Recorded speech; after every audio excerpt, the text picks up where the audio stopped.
Sai Baba Mahaparayana. Sai Satcharitra, Chapter 28. Sparrows drawn to Shiradi. Lakshmi Chand Burhanpur Lady Megha. Preliminary. Sai is not finite or limited. He dwells in all beings from ants and insects to the god Brahma. He pervades all. Sai was well versed in the knowledge of the Vedas as well as in the science of self realization. As he was proficient in both these, he was well fitted to be the Sadguru. Anyone, though learned but not able to awaken the disciples and establish them in self realization, does not deserve to be called a Sadguru. Generally, the worldly parents give birth to the body, but death invariably follows life. But Sadguru does away with both life and death, and so he is more kind and merciful than anybody. Sai Baba often said that let his man, devotee, be at any distance, 1,000 away from him. He will be drawn to Shirdi like a sparrow with a thread tied to its feet. This chapter describes the stories of three such sparrows. Lala Lakshmi Chand. This gentleman was first serving in the Sri Venkateshwara Press in Mumbai, then in the railway departments, and afterwards in the firm of Messrs. Raleigh Brothers and Co. as a Munshi clerk. He came in Baba's contact in 1910. 1 or 2 months before Christmas, he saw in his dream at Santa Cruz an old man with a beard standing surrounded by his bhaktas. A few days later, he went to the house of his friend, Mr. Dattatreya Manjunath Bijur, to hear the Kirtan by Das Ganu. It was always the practice of Das Ganu to keep Baba's picture in front of the audience while doing the Kirtan. Lakshmi Chand was surprised to see that the features of the old man he saw in his dream exactly tallied with those in the picture, and thus he came to the conclusion that the old man he saw in his dream was Sai Baba himself. The sight of this picture, Das Ganu's Kirtan and the life of the saint Tukaram on which Das Ganu discoursed, all these things made a deep impression on his mind, and he decided to go to Shiradi. It is always the experience of the Bhaktas that God always helps them in their search for Sadguru and other spiritual endeavors. That very night, a friend named Shankar Rao knocked at his door and asked him whether he would accompany him to Shiradi. His joy knew no bounds, and he at once decided to go to Shiradi. He borrowed rupees 15 from his cousin, and after making due preparations, left for Shiradi. In the train, he and his friend Shankar Rao did some bhajan and inquired about Sai Baba with some fellow passengers, 4 Mohammedans who were returning to their place from near Shiradi. They all told them that Sai Baba was a great saint living in Shiradi for many years. When they reached Kopargaon, he wanted to buy some good govas as offerings to Baba, but he was so wrapped in the scenery and sights that he forgot to purchase them. When they were nearing Shiradi, he was reminded of the govas. Just then he saw an old woman with a gova basket on her head running after the tonga. The tonga was stopped, and he gladly purchased some fruits when the women said, "Take all the rest and offer them on my behalf to Baba." The facts that the old woman's encounter and her devotion to Baba, all these were a pleasant surprise to both the friends, and Lakshmi Chand thought in his mind that the old woman might be some relation of the old man he saw in his dream. Then they drove on and came near Shiradi, and on seeing flags on the masjid, they saluted them. With puja materials in hand, they went to the masjid and worshipped Baba with due ritual. Lakshmi Chand was much moved and was extremely happy to see Baba. He wrapped himself around with Baba's feet as a bee with a sweet smelling lotus. Then Baba spoke as follows. Cunning fellow, he does bhajan on the way, and inquires from others. Why ask others? Everything we should see with our own eyes. Where is the necessity to question others? Just think for yourself whether your dream is true or not. Where was the necessity of the darshan by taking a loan from a Marwari? Is the heart's desire now satisfied? Hearing these words, Lakshmi Chand was wonderstruck at Baba's omniscience. He was at a loss to know how Baba came to know about all the things that had happened en route from his house to Shiradi. The chief thing to note in this respect is that Baba never liked people to borrow or take loan for his darshan or celebrating any holiday or making any pilgrimage. Sansa. At noon, when Lakshmi Chand was sitting for meals, he got some sansa, wheat pudding, from a devotee as prasad.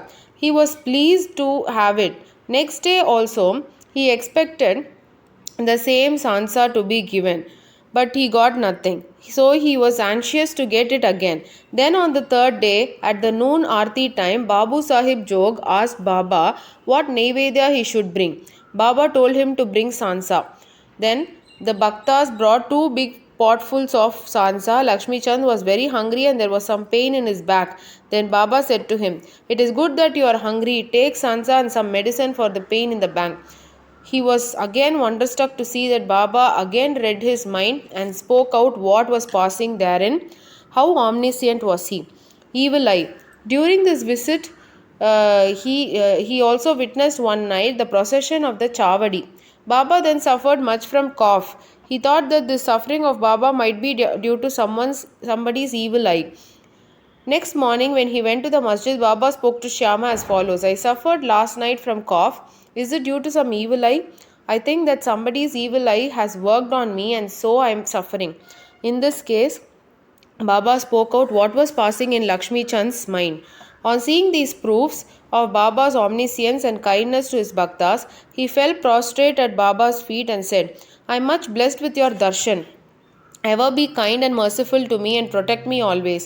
There is no other God to me in this world except you. Let my mind be ever wrapped in your bhajan and feet, and let your grace protect me from the miseries of the world, and let me ever chant your name and be happy." After getting Baba's udi and blessings, he returned home with his friend, much pleased and contented, and was singing Baba's glory on the way. He remained a staunch devotee of Baba then onwards, and always sent garlands of flowers, camphor and dakshina with any person of his acquaintance bound for Shiradi. Burhanpur lady. Now let us turn to another sparrow devotee. One lady in Burhanpur saw in her dream Sai Baba coming to her door and begging kichadi, rice cooked with dal and salt, for his meals. On waking up, she saw nobody at her door. However, she was pleased with the vision and told it to all, including her husband. He was employed in the postal department, and when he was transferred to Akola, both husband and wife, who were devout persons, decided to go to Shiradi. Then, on a suitable day, they left for Shiradi, and after visiting Gomati Tirth on the way, reached Shiradi and stayed there for 2 months. Every day, they went to the masjid, worshipped Baba, and passed their time happily. The couple came to Shiradi to offer khichdi as Naivedya, but for the first 14 days, somehow or the other, it could not be offered. The lady did not like this delay or tardiness. Then, on the 15th day, she came at noon to the masjid with her khichdi. There, she found that Baba and others were already sitting for meals and that the curtain was down. Nobody dared to enter when the curtain was down, but the lady could not wait. She lifted up the curtain and entered. Strange to say that Baba seemed that day hungry for khichdi and wanted that thing first, and when the lady came in with a dish, Baba was delighted and began to eat morsel and more after morsel of khichdi. On seeing the earnestness of Baba in this respect, everybody was wonderstruck, and those who heard the story of khichdi were convinced about his extraordinary love for his devotees. Megha. Now let us turn to go to the third sparrow. Megha of Viramgon was a simple and illiterate Brahmin cook of Rao Bahadur H.V. Sate. He was a devotee of Shiva and always chanted the 5-syllable mantra Namah Shivaya.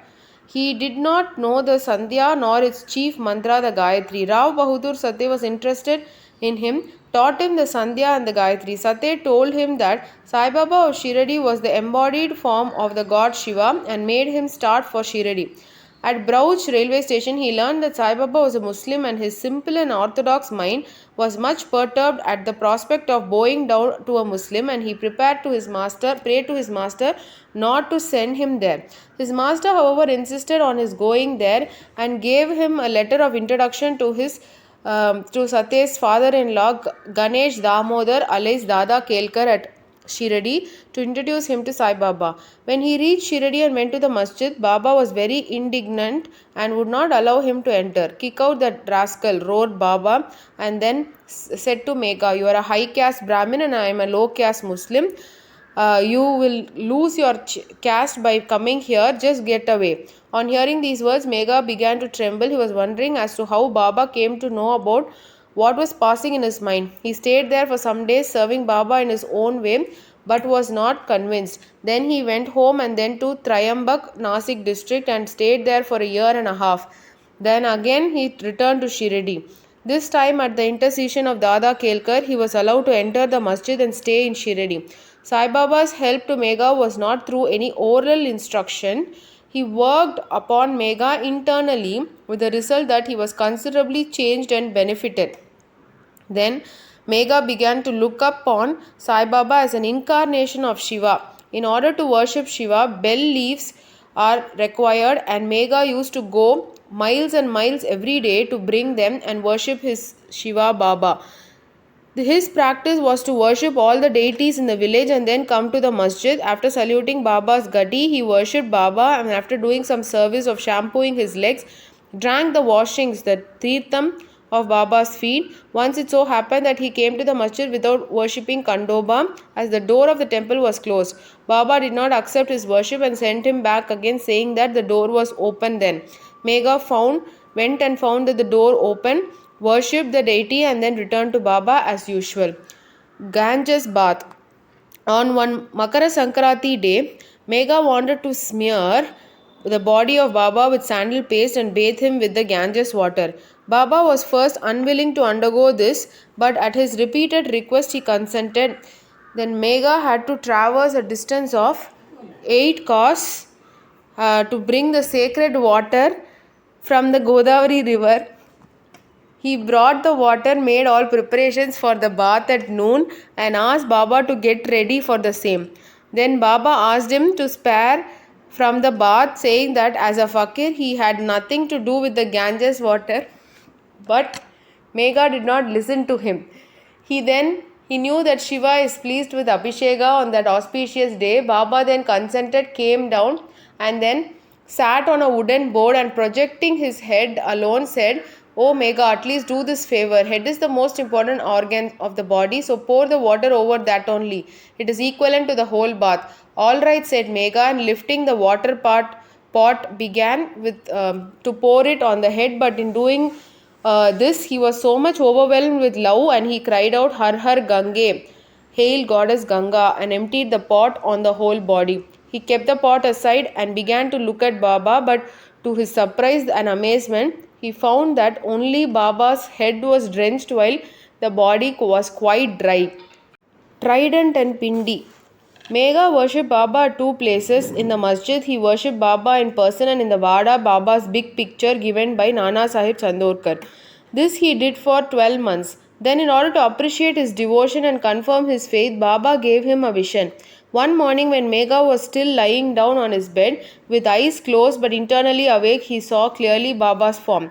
Baba, knowing him to be awake through Akshada, rice grains marked red with kumkum, and said, "Megha, draw a trident," and disappeared. Hearing Baba's words, he eagerly opened his eyes, saw no Baba there, but only rice grains spread here and there. He then went to Baba, told him about the vision, and asked permission to draw the trident. Baba said, "Did you not hear my words asking you to draw the trident? It was no vision but direct order.